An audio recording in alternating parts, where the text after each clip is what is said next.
Budget নিয়ে প্রতিক্রিয়া দিলেন সিপিআইএমের রাজ্য সম্পাদক জিতেন্দ্র চৌধুরী। কি বললেন তা শুনুন একবার। সংসদে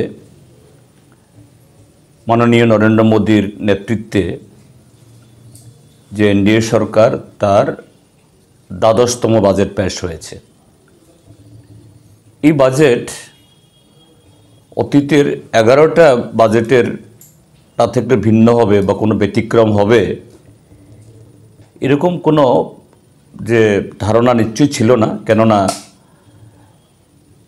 নরেন্দ্র মোদী সাহেব বা তার মন্ত্রীরা যতই ভালো ভালো কথা বলুন, এটা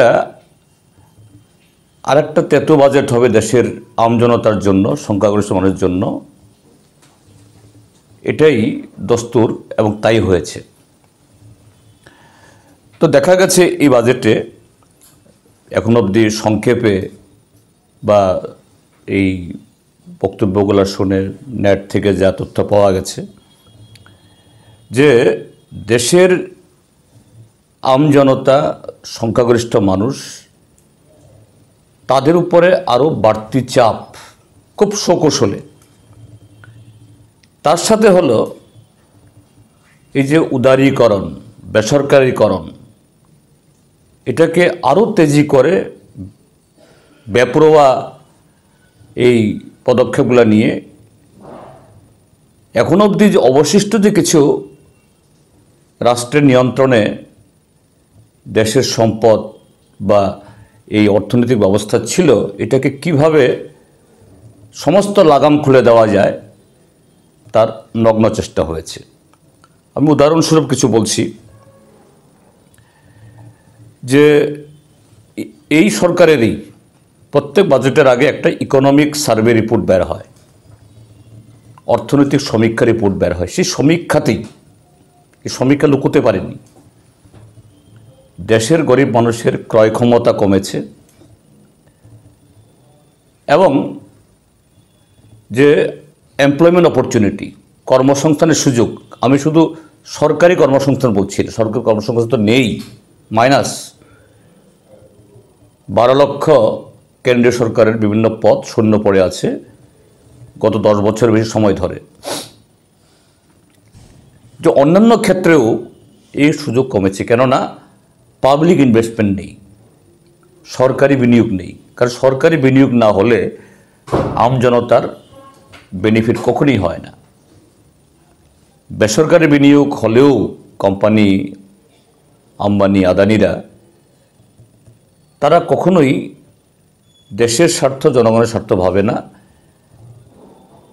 বেসরকারি পুঁজি সবসময় ভাবে হলো যে লেস ইনভেস্টমেন্ট ম্যাক্সিমাম প্রফিট, অর্থাৎ জনগণের স্বার্থ এটা চলুই যাক, আমাদের মুনাফা অর্জন করতে হবে বেশি। তো দেখা গেছে এই জায়গায় যে এই সম্পদ তার কেন্দ্রীভূত করা প্রাইভেট হাতে, প্লেয়ারের হাতে, এবারেও নানাভাবে ক্রিটিক্যাল, অর্থাৎ যে সমস্ত খনিজ পদার্থগুলো একসময়তে বেসরকারি কোম্পানিগুলোকে দেওয়া হতো না, এগুলি তুলে দেওয়ার চেষ্টা। কতগুলি ক্ষেত্র আছে একদিক থেকে লাভজনক, আরেক দিক থেকে এই দেশের জনস্বার্থের জন্য অপরিহার্য। যেমন একটা উদাহরণ বলছি, ইন্স্যুরেন্স, বিমা, life corporation of India, life insurance of এই কর্পোরেশন ইন্ডিয়া, এলআইসি, শুধু দেশের না, পৃথিবীর বৃহত্তম একটা এই কোম্পানি।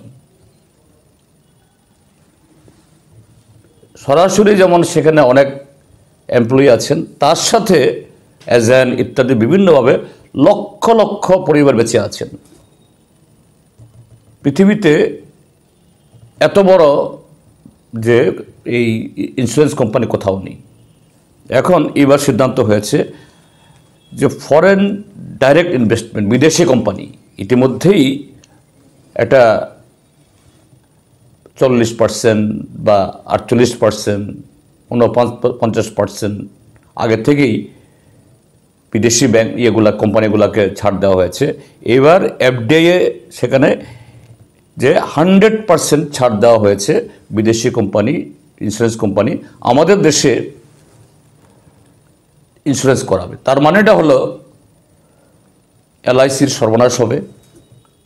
আর এলআইসি আমাদের দেশীয় কোম্পানি, এটা যতটুকু দেশের মানুষ নিরাপদে তার সুযোগ বুক করতে পারে বিদেশি কোম্পানির কাছে, তার অনেক শর্ত থাকবে। যেমন এই যে প্রধানমন্ত্রী ফসল বীমা যোজনার নামে কতগুলো যোজনা হয়, কোটি কোটি টাকা নিয়ে যায় প্রিমিয়াম, কিন্তু কোনো ক্লেম পায় না। উদাহরণস্বরূপ হলো, যেমন এবার ত্রিপুরাজ্যের যে বন্যায় 1 লক্ষ পরিবারের বেশি কৃষক জমিয়া ক্ষতিগ্রস্ত হলো, তার 1% ক্ষতিপূরণ পাবে না, কিন্তু কোটি কোটি টাকা নিয়ে গেছে প্রিমিয়াম। তাই হবে।